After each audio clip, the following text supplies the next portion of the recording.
record.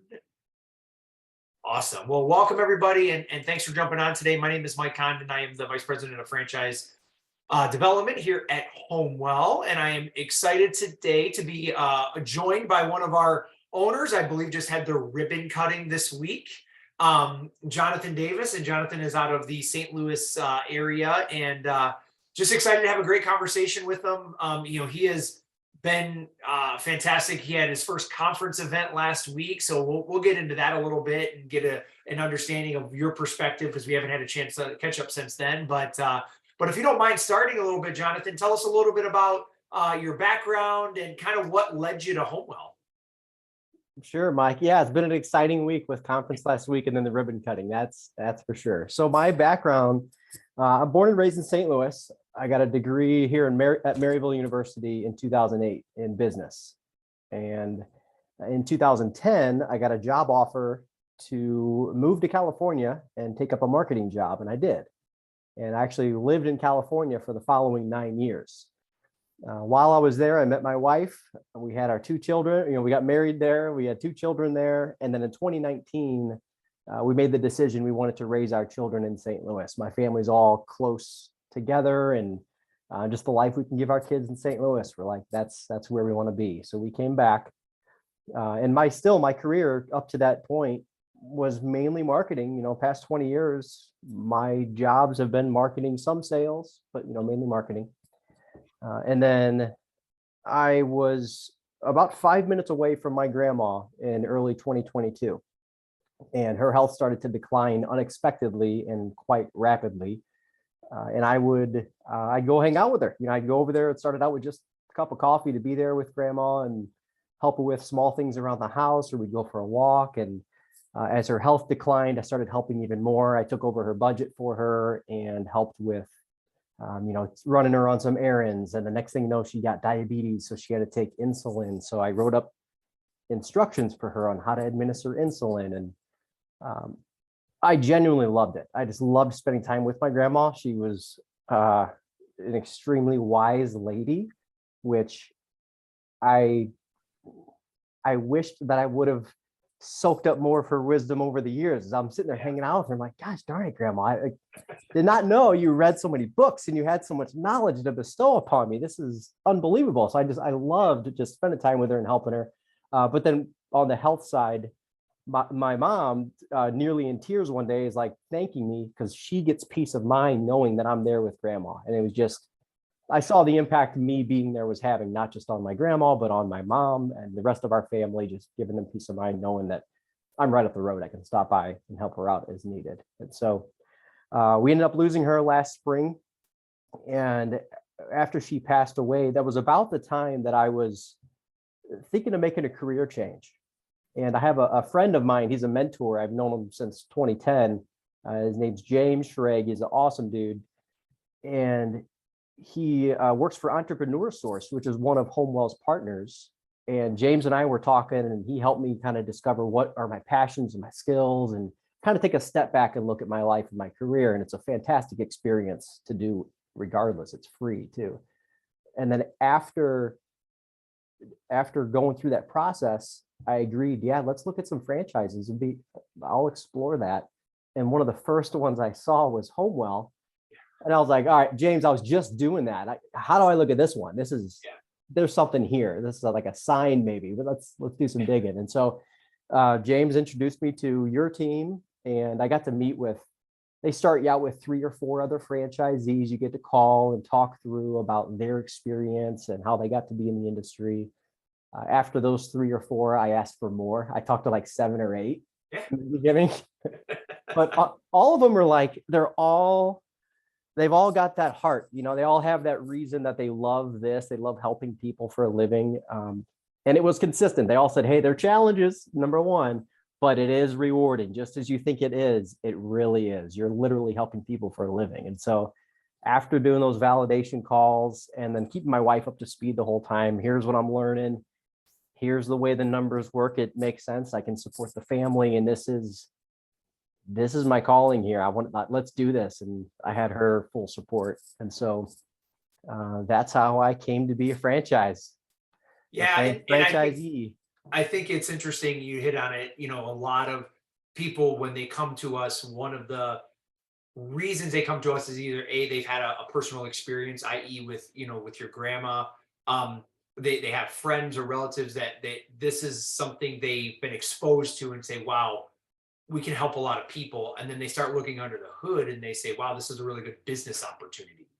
And would you say that's kind of how your evolution of learning went about, about the space in general, and then, about the business side of it? Would you say that's pretty accurate? It is, yeah. The emotional attachment piqued my interest immediately. Where I'm like, oh, okay, I was just doing this. This seems impactful. The logical numbers, financial side of this can be a profitable business if you do it right, and it makes sense. Yeah. That's what really was the final straw. Was it's got to make sense as a business, and it Yes. absolutely does. Yeah, and you can definitely be successful, like a lot of franchisees are. So as you went through the process of learning, what are some of the advice you would give somebody as they're going through the due diligence phase of, hey, yeah, I'm evaluating if this is a good opportunity for me? What are some of the things that you learned through that process, and any advice you would give anybody that maybe is at that point right now? It's a good question. Um, Definitely what you guys encouraged me to do, which was meet with the other franchisees. I mean, that's still to this day, conversations with those guys is among the most powerful aspects of where I spend my time.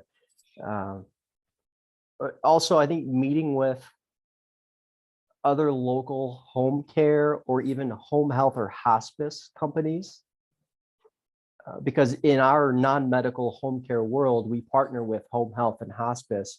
They are in people's homes all day, every day, doing what they do, and they bring us in to help as well. I would encourage them to make a relationship with a local home health or hospice company and say, hey, tell me about your current interactions with the home care industry. What's it like? And you get some perspective on who could be a future partner too. Yeah, that's That'd interesting. Yeah. And then I'll tell you one more thing, Mike. I Yeah, visited Frank in Kansas City before I even signed, near yeah, Samantha's stomping grounds, and spent some time just visiting him for half a day. We hung out. Well, it was just a couple hours, but we hung out in his office and he told me about what his day to day is like. If you have a yeah. chance to drive to one and just hang out with an owner, I think that's great. That helped me a lot too. Yeah, the validation process, we always talk about, that's the best part for us, right? Because we can give you a bunch of information. You're only going to learn so much having conversations with myself and our team here on the franchise development side. But when you get to talk to the owners and really understand the business from their perspective, because they're doing it daily, I think that has a much greater impact on the ability for that person to make an educated decision. And Yep. that's really what we try to do on the front end, is we get you to the point where you can make an educated decision. Is this the right opportunity for you, or yes or no? And again, that's dependent on that person. But so now that you went ahead and you jumped in, right? And that's never an easy decision. What was the training like as you went through the training, and talk to us a little bit about training of what the process was like, and the whether it was virtual or not, and that whole experience for you. Yeah. So the training is powerful. I took the initial training and I'll dig into that in a moment. And then I have rejoined another one because I want to keep doing these because there's so much value in these trainings from HomeWell corporate, that, I mean, it's like drinking from a fire hose in the beginning, especially for me, having been outside the industry. There's Yeah. a lot that you want to learn, and you can soak up some of it the first time, but I'll keep doing it. But the training is fantastic that Michelle put on. It was virtual. And so we'd log in with a group of other people who are in a similar stage as me. They're fairly new to their franchise. And then there's usually like one or two there was one that's been around for years and they're just wanting to retake the training, just like I will. And they do different days of focus. So there's like operations training, and then there's the sales and marketing side. So understanding who your partners in your market are going to be and how to form relationships and help those partners in your market too.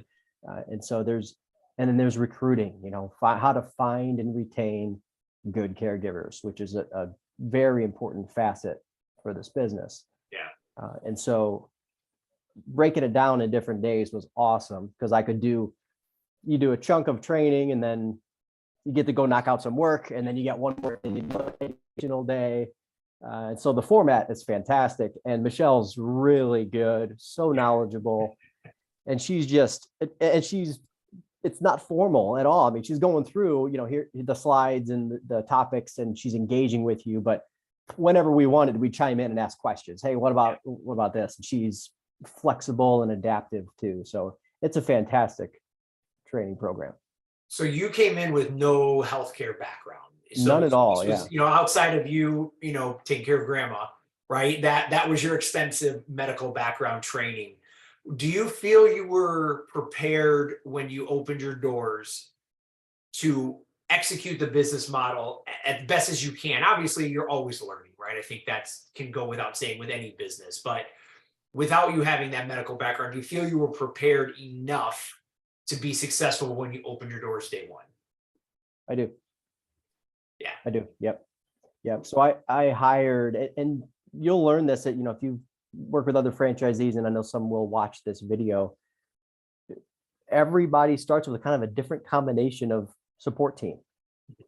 Could be husband and wife. The wife does operations, the husband's doing sales and marketing, or one of them used to be a nurse, or there's different dynamics. But the way I started was me, and then you've got a client side and you've got a caregiver side, right? On my client side, I have an LPN. She's a nurse that I hired as needed, it's called PRN. It just means you hire a nurse as you need them. So when we get a client who's got something medical where I'm not the expert, Irina is her name. Irina goes on the assessment, or her and I go together. And so she knows, okay, there's a feeding tube, or there's whatever. She can lend her expertise to make sure the care plan complies with other medically oriented objectives that this client has, right? But there's times where I go by myself on an assessment because they just want someone to bathe them and help with meal preparations. And I can make that plan without my nurse, right? So there's the nurse side. On the other side, you need caregivers. So I hired a full-time HR coordinator, and her mission is simple: find and keep high quality caregivers. That's it. So I do everything I can to support Nicole. That she's the HR coordinator. And that's the most important thing in the beginning, is get the machine running. You got to fill your bench of caregivers and make sure they're trained, experienced, vetted. And then you've got something to go sell. Right. And some of them will fall off, and that's okay. A lot of them will work for a couple of different agencies to have hours. That's how I started. You just have to have a client side, a caregiver side. And then I personally, with my marketing background, will do the visits to facilities and tours, and I've engaged with home health and hospice, like I said earlier. So that's my structure. But again, I'd encourage them to talk to other franchisees, because everybody structures it just a little differently at the onset.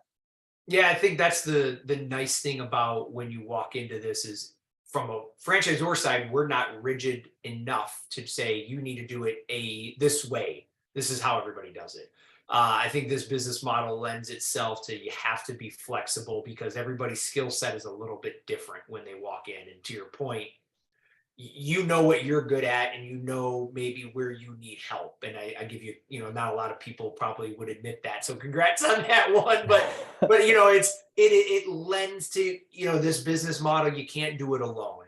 You need to build that team around you, and whether that's a spouse or whether that's a family member, or you go out and hire that person, it makes an impact on the business, and allows you to do what you're good at, which, to your point, is support, but also, go out there and talk to people, sales and marketing, and that side of the business, which is going to bring in the revenue, which is utmost important. So how do you feel, or what do you see your structure looking like in, let's say, 6 to 12 months as you continue to grow? Well, that's probably a hard one to answer. It's so I have an org chart, Mike. I got it from another franchisee in the beginning. I loved it. And it's Jose in Tampa. He was nice enough to share with me his long-term vision. And I was like, I love that. But when I say long-term, it's not your question, 6, 12 months. It's like 5 years. Yeah. But that long-term vision is to have a care team, like the client care team, and then a caregiver team, and then a sales and marketing team, right? And so if you think about the two worlds I mentioned earlier, Irina is our care manager. Someday we could have a director of client care. And under that director could be 2 or 3 care managers who are out there doing the assessments. They are checking on caregivers to make sure they're trained and well-versed on what they're doing for our clients before they go out. And they're helping with making videos on trainings, how to use a Hoyer lift, or here are tips on using a walker. Make sure you know how to work the brakes if you got brakes, those kind of things. So that's overseeing all of care management. And then there's the caregiver side. So you've got recruiters and schedulers, and then people doing the paperwork, how to, there's paperwork you got to make sure you follow when someone's applying for a job. So each of those departments would have several people underneath them. And then in the sales and marketing world, there'll be a facilities partner who your job is to get out there and work with assisted living communities and rehabs who are discharging people. Another one who could be responsible for working with home health and hospice people specifically, going in and making sure we are helping them accomplish their goals. So those 3 worlds is what I envision for this business. And I know a couple that have a general manager that kind of runs it all day to day. Yeah, that's a great, that was kind of leading to my next question. What is your goal as the business owner?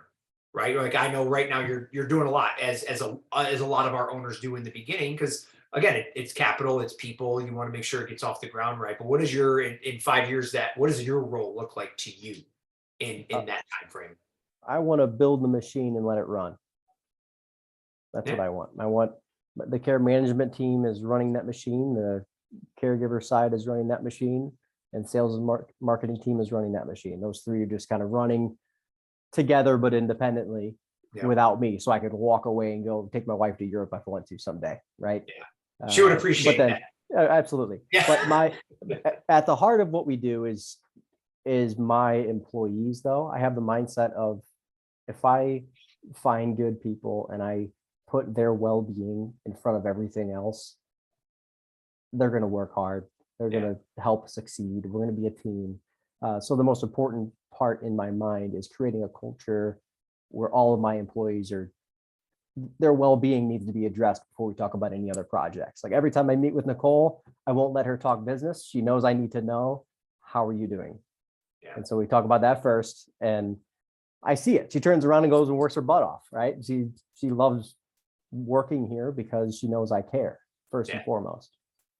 Yeah, it's a people business on all aspects, right? And I think, I don't think that gets lost on people as they go through the process, because they see the business opportunity. But at the end of the day, when it comes to whether it's your staff, whether it's clients or caregivers, it comes down to the people.